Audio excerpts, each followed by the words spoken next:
Is there an update on Jordan and Gentry? They'll be day to day. I mean, we've got a little bit of time with them, which is fortunate on our part. So we'll be smart with them this week. Don't think it's anything long term with either one of them, but we'll just grind them back to recovery. And probably fortunate for us, we're not playing this week. What have you seen kind of from the guys starting this week, bouncing back from Saturday? Been good. 2 really good practices. We got after it last night. We got after it this morning. I mean, they certainly present in the way they work that they believe in what we can do and that we can get a lot better, and that this team's got some really cool opportunities in front of them. So everything I've seen on the field and just attitude, morale of the guys has absolutely been that. I mean, I think they're very aware of what happened Saturday and very aware of the opportunities coming up. What's sort of the goal for the bye week? Say it again. The goal for the bye week? Just keep getting better. I mean, there's a million goals. We've got some goals, kind of for each unit. We've got some goals as a team, and then one thing we're big on is goals for every player on the team individually, not just in a generic improve. It's specific details for every player, things that we want them to get accomplished, and we meet with every player. We go through it. We set the goal. We set the plan for the week, and we expect it to get done. So we need to be a much better football team and a lot of better individual players when we get back on Monday. We talked about Josh Faldo and how when you first saw him, you wondered why you hadn't been more productive in this last game. What was your first conversation with him? Was there kind of a challenge or directive that you kind of pushed down? Well, I mean, like a lot of these guys, I didn't know him at all. You could read quickly on a bio about his history, and the first thing that struck me when I met with him is he took a lot of ownership in the problems that he's had and the reason that he maybe hadn't made an impact. And sometimes you get guys in there and everything is it's everybody else's fault but theirs, right? Why they hadn't had a really good career, things hadn't gone their way. I like that he took ownership in the beginning.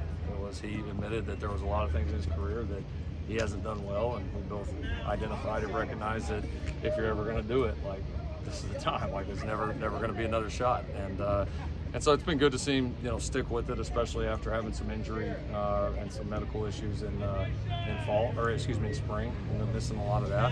And he's hung in there, and yeah, I mean, everybody saw the 2 touchdowns. Those are good plays, but I mean, he played really, really well the other night. He was he had one of the best performances of any player on the football team. Nick Figueroa had a lot bigger role this past game.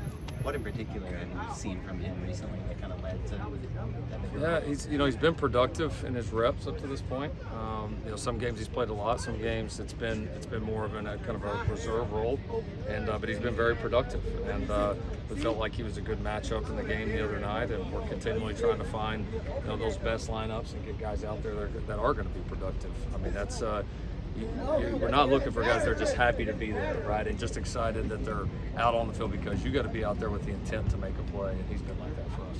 Taj Washington had a couple of key blocks for you guys on Saturday. Is that something you can kind of foresee him being more part of the future and just helping you guys? He's been awesome. He has. He's been one of the most valuable players on the team. And what he does on special teams, all the different roles he assumes offensively, we can do anything with him, and it's pretty awesome. Yeah. We've talked a lot about the tackling issues from the other day. How do you balance trying to clean that up this week with also trying to get guys healthy? There's no balance. We got to clean it up. It's if we're healthy but not tackling well, it doesn't matter.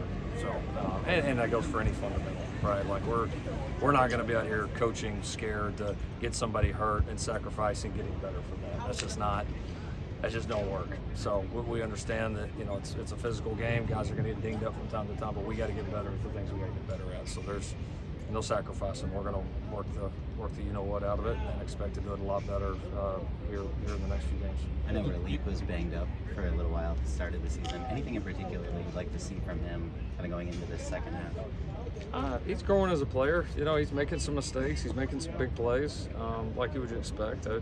We want him to become certainly more consistent with the schemes and what we're trying to do. And I think he's learning that. I think he's getting a lot better. Typically, young guys, second half of the season, you feel it, and we're gonna need several of them to step up. And I would put him in that category. You mentioned throughout the season when it comes to pass interference penalties, sometimes you just tell the players that they did everything right and you can't do anything about the call. Is there a difference when it comes to roughing the passer penalties? Not really. I got asked about that on the radio show last night. Not really. I mean, I'm glad You know, I mean, the way it's officiated in the NFL, to me, it's a whole lot tougher. College football is very clear, right? If you don't hit them low, if you don't hit them in the head, you don't hit them late, you don't lead with the crown of your helmet, it's not pass interference. It's very easy. We absolutely coach them. We've had a few this year. Romello had one earlier in the year. Somebody else had one earlier in the year they definitely were roughing the passer, and we coached it and what we did.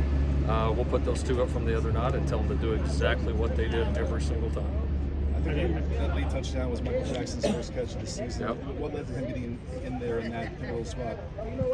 You know, Jordan was down at that time, and Mike was next man up, and we had a lot of confidence based on what we've seen on the practice field the last several weeks that he was going to make the play. So really, there was zero hesitation, and it was awesome. It was cool to see him step up and make that play. I think he's got a really bright future here, and but yeah, we didn't think twice about calling it or doing it. It was an easy decision. You talked about previous teams of yours going on runs off of tough losses. What does this team have, or what have they shown you that makes you think that they can do something like that? I think just the morale and vibe and closeness of this team. I mean, you get tested in a different way when you lose one, especially the way that one played out. And it sends you one of two different ways. And everything I've seen of this team up to this point leads me to believe that we'll handle it in a way that'll bring us closer together and make us even better. And now we got to go do it. I mean, feeling that and thinking you're capable, that's one thing. Going and doing it's is another, because even if you go rally and have great practices and morale's great and all that, it's still going to be hard as hell on Saturdays. Like you just do everything you can to put yourself in the best position to go win a fight and win a struggle on Saturdays. Like, that's the nature of this beast. So, but I am confident we've got a group that can do it, and now we've got to go put it into action. Let's do one more. There's been a rotation at inside linebacker. What's the thought process behind that? Is it just injuries or whatever? I mean, it was obviously when Shane was out, but we feel like we've got several productive players there. Several guys that, you know, all of us, Coach Odom, Coach Branch, myself, we all have confidence in, and guys that I think have shown they deserve to play. I mean, you know, obviously, you know, Eric and Shane have stepped up for us in the year. You know, in Shane's absence, obviously, you know, CV and Raylan have done some really good things as well. And so, I think it's like a lot of positions. We've got some guys that certainly deserve to play and that we want to play. Some of these guys have big roles on special teams as well. And you know, it's been good to have that depth, because, like I said, you take like Washington State game where Shane's not there, and you know, production really doesn't suffer any. And so, yeah, it's a good room right now, and we're going to need them all here in the closing stretch. Thank you, Coach Riley. All right, thank you.